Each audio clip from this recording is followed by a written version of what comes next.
Good morning. Morning. Could you confirm, please, your team number? 502. 502. Thank you so much.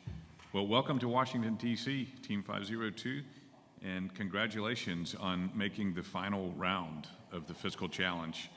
My name is Phil Smith, and I'm the National Field Director for the nonpartisan Concord Coalition, and I'm pleased to be your Emcee for today's competition. I'm going to take just a minute one last time to read the final rules to you just to make sure that you're well aware. You will have 15 minutes to present your plan. Those 15 minutes will include any time you wish to allocate to introductions. The judges will not ask questions during these 15 minutes. I will alert you when I start the timer. I will also alert you when you have 5 minutes left to go, 1 minute left to go, and when the time is up. I will be curt when the time is up and stop you mid-sentence. We will then transition to Q&A. You will have an additional 15 minutes during Q&A to field and address questions from our esteemed panel of judges. If your team is answering a question when the time is called, I will let the person answering the question complete their thought. However, they may not switch to other thoughts, nor may other students contribute to the answer. Questions can include how you have incorporated recent events or releases that have occurred since your first round proposal. At no time during your presentation or Q&A should you reveal your individual names or school affiliation. You may only reveal your team number.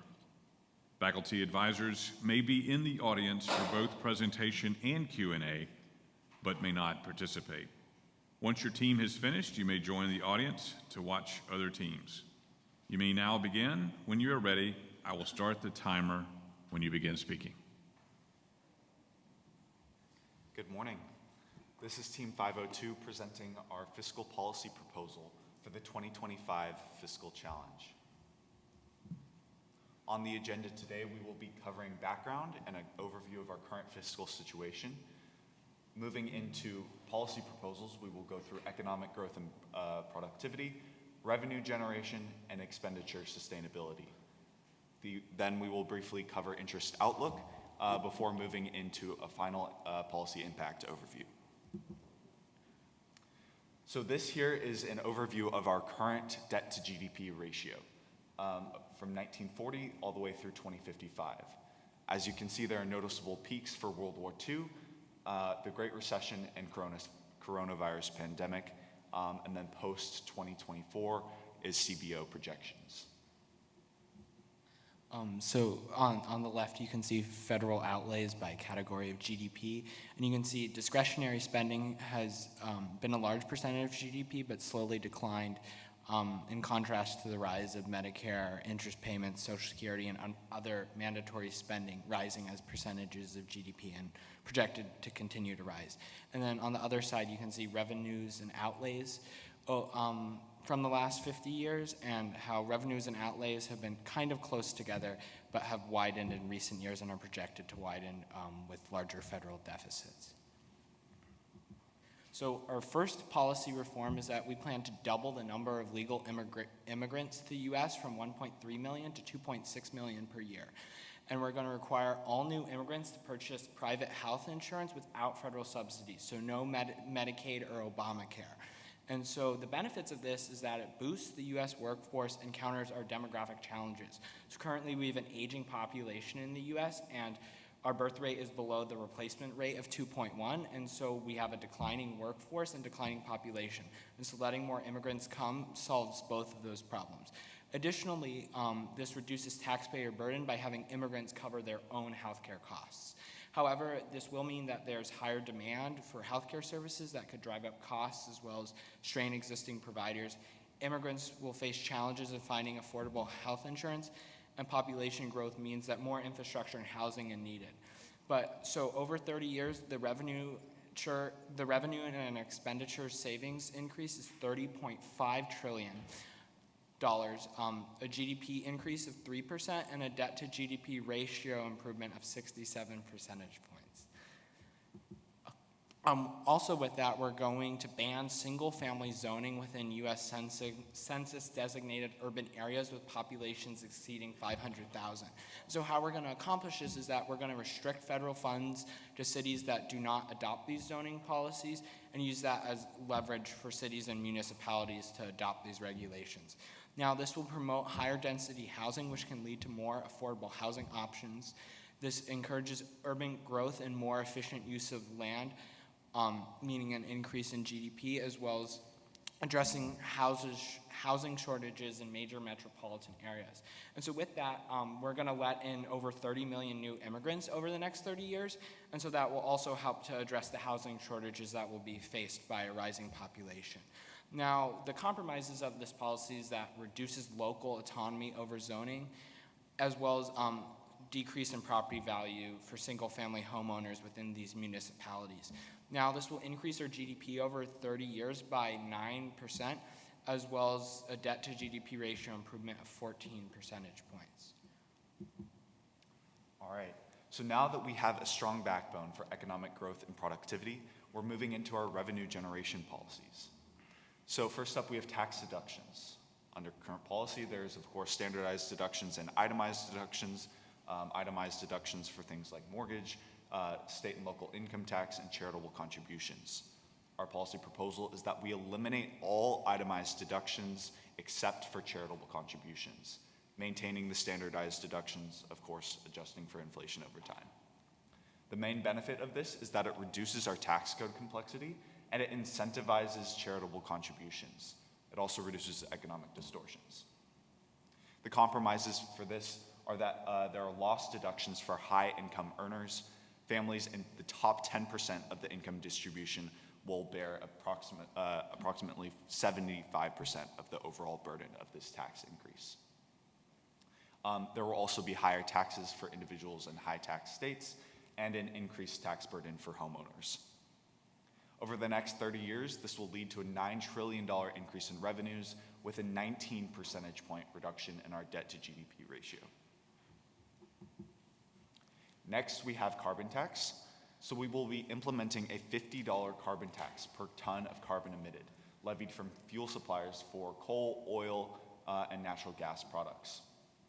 This is expected to reduce our carbon emissions by 16% by 2054, and it incentivizes private sector innovation and carbon emission reductions. Compromises for this is that there will be a slight negative impact on GDP due to adjustment costs. The increase in energy prices will also disproportionately affect those in lower income households.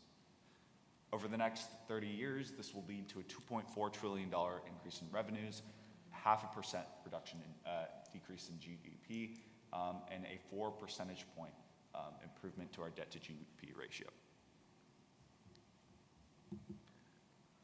Moving into expenditure sustainability policies, we will be eliminating the IRA's clean energy subsidies. So no more tax credits for EVs, solar, wind, battery storage, or green hydrogen.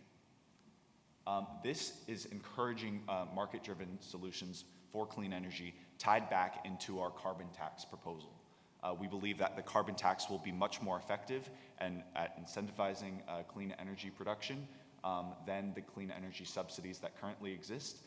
So these clean energy subsidies are no longer required, which obviously leads to a projected savings.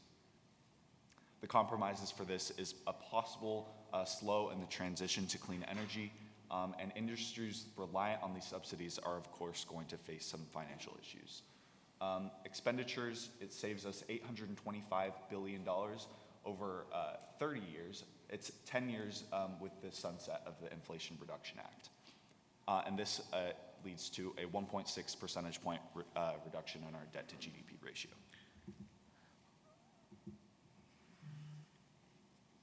Now, moving on to entitlement reform, which you've been waiting for. We're going to raise the Social Security retirement age from 67 to 70, and we're going to phase this in gradually from 2036 to 2055 with an increase of 2 months per year. And this applies to individuals born after 1973 and full impact for those born after 1990. And this will reduce long-term Social Security spending as well as encourage longer workforce participation. However, this will delay retirement for many, impacting quality of life, and could disproportionately affect lower income workers who may not be able to work as long. And so this saves about $800 billion over 30 years, as well as a debt to GDP ratio improvement of 1.6 percentage points. Additionally, we're going to flatten Social Security benefits with changes phased in from 2036 to 2055. So our new minimum benefit will be the federal poverty line. And so currently we have about a 9% elderly poverty rate, so we are moving to make that 0% by 2055. And so we're going to have a new maximum benefit, which is lower to enhance program solvency. So currently under current law, you get a percentage of your average index monthly earnings. And so below $1,175, you get 90%. And between $1,100 and $7,700, you get 32% of that. And above that, you get 15%. So our new law is that we're going to change those percentages to 90%, 4%, and 0%. And for those born after 1993, Social Security will transition into poverty relief program with gradually reduced maximum benefits starting in 2036, as well as the minimum benefits starting in 2036. So this will reduce long-term strain on Social Security and maintains a basic safety net for all retirees, especially those with low lifetime incomes. However, this does lower maximum benefits in exchange for long-term solvency and shifts Social Security focus from a pension to a poverty relief program. Now, this will save about $1.5 trillion over the next 30 years, as well as a debt to GDP ratio improvement of 3 percentage points. All right, last up we have Medicare. So similar to what we're doing with the Social Security age increase, we will be increasing the eligibility age for Medicare by 2 months per year until it reaches age 67 from where it is currently at age 65. Starting in 2025, this will be fully phased in by 2036. The benefit of this is that it reduces government spending on Medicare, of course, but it aligns Medicare eligibility age with an increase in life expectancy that we've seen since these policies and age eligibility were implemented. The compromise for this is it, of course, delays access to Medicare for many, which is going to affect our older population, and it increases the responsibility of individuals to secure healthcare eligibility, to secure healthcare coverage before eligibility. Over the next 30 years, this will lead to a $1.1 trillion reduction in expenditures and an improvement to our debt to GDP ratio of 2.5 percentage points. Okay, now political considerations. So we believe that although things may look bleak in the future for compromise, we can look to past precedent for inspiration. So in 2011, there was an attempted grand bargain to solve some of our nation's fiscal problems, with President Obama willing to cut Social Security, Medicare, and Medicaid in exchange for tax hikes to cut the federal budget. And we hope that we could replicate this situation today, with each party getting some of their priorities in exchange to craft the deal to solve our fiscal situation.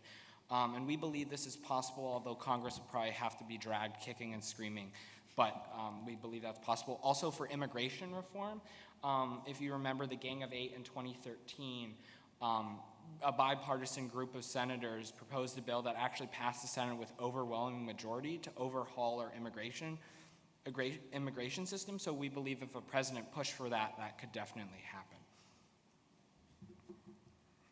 So this is an overview of the impact of all of our individual policies. As you can see, our immigration plan has by far the largest effect, with accounting for 60% of our total policy impact, followed by tax code reform with 17% and housing reform with 12%. So this is an interest outlook. One of the primary things we wanted to consider was interest as we were considering the total impact of our policies, considering that now we allocate more in interest than to our defense budget. So we wanted to project that compared to CBO's projections over the next 30 years. And as you can see, we have a significant reduction, so $14.5 trillion over the next 30 years, which significantly increases our fiscal flexibility, of course, because of compounding. Now, our final fiscal policy impact is compared to the baseline CBO numbers of 168 percentage point debt to GDP ratio to a 56% debt to GDP ratio, which is a pretty large margin. And so we know the target for this competition was 95%. But as you know, recent times have been very unstable. And so by overshooting the target by a lot, it gives the United States strategic autonomy to respond to future crises. And so our proposed fiscal buffer anticipates at least one major recession or conflict over the next 30 years. And as you know, with China and tariffs and Taiwan and other things like that, things are pretty volatile right now. And if we look to past examples of wars and recessions, they significantly increase our debt to GDP ratios. And so we estimate about a 30% debt to GDP ratio increase with, especially if there was a war over Taiwan, that would lead to a recession and massive increases in military spending. And so with this, it gives the U.S. strategic autonomy to respond to future crises, as well as with our policies significantly reducing the federal debt and deficit, it provides confidence to investors to continue buying U.S. Treasury bonds, as well as they will see less risk in investing in the U.S., and that could potentially mean lower interest rates, furthering our savings with our policies. Thank you. Thank you very much. It is now time to transition to our esteemed panel of judges, and it's time for our Q&A. I'm going to jump in with the first question. Of your policies, what do you think would be the most challenging to convince not just policymakers, but the U.S. public? I definitely think, although immigration is pretty controversial, I think housing reform is probably the most controversial, with the federal government coercing municipalities into pursuing zoning policies.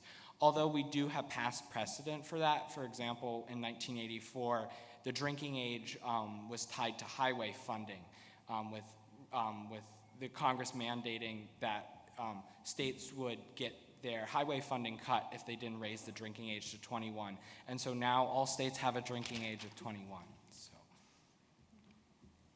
Following up on that, there was the case NFIB versus Sibelius that seemed to restrict what the federal government can tell the states to do. This was in the context of the Affordable Care Act. So I'd be interested in the housing question, given that precedent, and also I'll do a twofer. Ask about why you focused on Medicare and why maybe you didn't talk about other aspects of federal healthcare policy. Okay, so to respond about NFIB v. syllabus.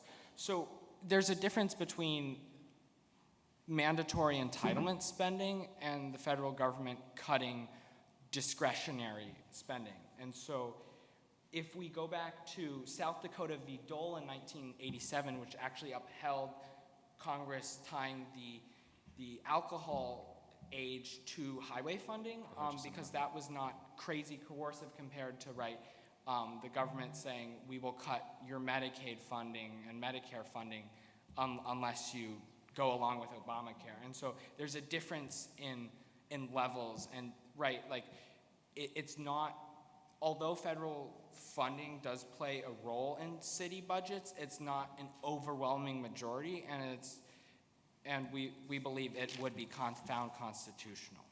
And then for health care. Sorry, could you repeat the question for healthcare? The question was, you had options for Medicare, but there are other federal healthcare programs that also are fiscally impactful, and I'm curious what your thoughts were on those. We'll be honest, we didn't really look too much into the healthcare sector. So I have a question on your Social Security proposals, actually two. It looks like you focused on reducing payments, reducing benefits, and I wanted to ask whether you considered raising the tax max as a means to help bring Social Security Trust Fund into balance. I guess, right, because the current cap is $168,000 for taxable income. Like our other policies, by taking away itemized deductions, that really hits the members of the 1%, and so other taxes already account we're already raising taxes on the highest income earners, Americans, significantly, and so breaking the cap is not necessarily something I think would be politically feasible. My other question was with respect to raising the age of eligibility for both Medicare and Social Security. Did your modeling take into effect the extent to which that would increase the number of people who would be claiming disability insurance Could you as an clar- offset? So people are eligible for disability before they reach the maximum age, and that happens in greater likelihood after age 50. And so I'm wondering if whether your the amount of savings that you estimated was reduced by the likelihood that some portion of those people would actually be collecting DI. We did not account for that in our projections. Primarily we are looking at, so if you look at eligibility age history compared to life expectancy, we've seen a significant increase in life expectancy since these policies were first implemented. So we want to emphasize that. So we are only actually increasing our Medicare eligibility age by 2 years if we tied it to life expectancy explicitly, as it was when it was first implemented, then we would be more dramatically increasing our eligibility age. So that kind of, in a way, accounts for that, in that we are not making this as extreme. So it's also more politically feasible, only increasing this by 2 years. And the same is true for Social Security age in terms of life expectancy, and only increasing eligibility age by a few years. So your single largest policy option is immigration reform by its impact on the debt to GDP ratio. Could you explain why that is the case, focusing on the immigration policy itself, not that you chose this versus other things? Okay. So first, that's 1.3 million more taxpayers every single year. And so that's over 30 million new taxpayers over 30 years. And so that just increases revenues simply by that. But additionally, this means that the 1.3 million baseline immigrants we have anyways, we spend about $10,000 to $15,000 every year on healthcare on average per person in the US. And so if you compound that over millions of people who will now the federal government will not be paying for them anymore, that leads to the 30 trillion number. May I just ask a follow-up there? So you have that these new immigrants are to purchase private health insurance without federal subsidies, no Medicaid and ACA. If that person that comes to the United States this year is 50 years old, they would potentially be Medicare eligible within that window. Are you anticipating them getting on Medicare or continuing to be in private coverage? I guess we forgot to clarify this on the slide, but for Social Security, it's only if they actually pay into the program will they receive benefits, and unless they're paying into Medicare, they won't receive those benefits. Okay. Sorry, so I have two questions. Can you clarify what healthcare benefits are immigrants eligible for under current law? Well, currently they can receive Medicaid or Obamacare or Affordable Care Act subsidies. And Regardless of when they've come into the country? regardless of when they came into So I have a question about housing policy. Yeah. So that had also a really, really big effect on the debt to GDP ratio. Excellent. And maybe you said this, but I think I missed it. Tell me why this policy reduces the debt to GDP ratio by 14 percentage points. Well, because it increases our GDP by 9%. Okay, so tell me why it increases GDP by 9%. Well, because there's been several studies done about this, is because with having large just suburban tracts over, and for example in San Francisco, which it's very hard to build in San Francisco. That means it's more expensive for housing, and you can't get all the people who would be more productive in a city to be in that city. And so this means more efficient capital organization with people actually being able to move and work where they will be most efficient and make the most money. We're tying this to our immigration policy. Like these aren't separate. If with a significant increase in immigrants, we will need more affordable housing. And so by creating an urban area that is more concentrated, like Alistair was saying with the policy, it'll be more efficient use of resources and greater increase in GDP because of the concentration. So let me just ask another question here. Assume we go into a recession tomorrow. Yeah. I know you focused on other things about recessionary impacts, but assume we go into a recession tomorrow. Would that change the timing, or how you would determine what the timing is of implementing your policies? I don't necessarily think so, because a lot of these policies, right, the entitlement reforms are pushed back a little bit to account for the AARP and other lobbying groups wanting to not affect current retirees. As well as, right, housing reform will increase GDP, immigration reform will increase GDP. And other than the carbon tax, none of these policies have too significant an impact on current GDP. And so other than tax increases, which I think we do need to do, all these policies would still go into effect, I think. And we have our largest policies, so immigration and housing reform, taking pretty immediate effect. So this is like by far the most impactful, like $30.5 trillion in revenue and savings increase. And so this is like creating a huge economic growth and productivity, like setting us up for a potential recession. And because this is implemented first, we're creating that buffer as early as possible, while our other ones that are other policies that have less of an impact on our total policy impact are implemented later.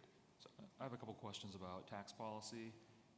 As I recall, you would get rid of all deductions except for charitable contributions, have a carbon tax of $50 a ton that is applied immediately or phased in? It's applied immediately. Okay. And then the rollback of the Inflation Reduction Act energy credits, which are separate savings from the no deductions other than charitable. Yeah. But how did you approach tax rates, if at all? And how did you approach the provisions of tax expenditures that apply to cost recovery or avoiding double taxation? Can you repeat the last part about double taxation? Yeah, like within tax expenditures, there are, as scored by CBO and JCT, there are some that seem like they're implicated in the $9 trillion of savings on that other slide. And then there's also a universe of those that avoid double taxation or allow cost recovery, like expensing, that sort of thing. So I'm curious, like, how you've approached those questions and tax rates, if at all. Right, the Tax Cuts and Jobs Act is expiring, and that's in the projections that rates will go back up to where they were with those provisions. We didn't really approach, if people are double taxed, yeah, that's probably a problem, but we think that at some point, right, to cut our deficit, we need to increase taxes or cut spending or both. And so, yeah, there will certainly be increases in taxes. Yeah.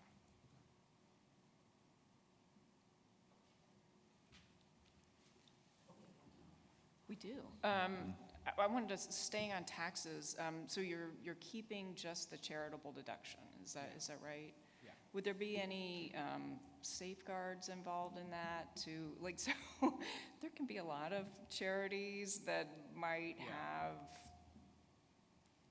less of a benefit on society than sort of other charities. Would there be any way to sort of qualify for that, or could I set up a nonprofit that benefits me and my family and just contribute to that and get a tax deduction. I guess, right, you can definitely set up a nonprofit and people will always try to get around this, but these numbers are somewhat reduced because I think people will increase their charitable contributions because they can't deduct their mortgage interest payments or their state and local taxes. But I think current nonprofit licensing and regulations are somewhat strict, having tried to set up a nonprofit myself. So, yeah, I think we'll definitely see an increase in maybe less socially beneficial nonprofits, but I don't think that will be too large of a problem. So the two biggest movers in your plan is housing and immigration. How did you decide on those rather than, do I have that right?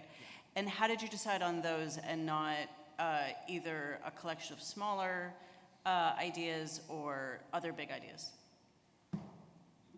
Go big or go home, kind of. But in terms of that, we need significant reform in both of those areas. And those are two major problems that housing reform. People are struggling to afford homes in the United States. And that is certainly a problem, as well as we have an immigration system that's backed up with people, for example, if you want to get a green card, if you live in India, you have to wait over 100 years with a college degree. And so both of these policies solve kind of two problems that Americans both agree that our immigration system needs reform and that we need cheaper housing.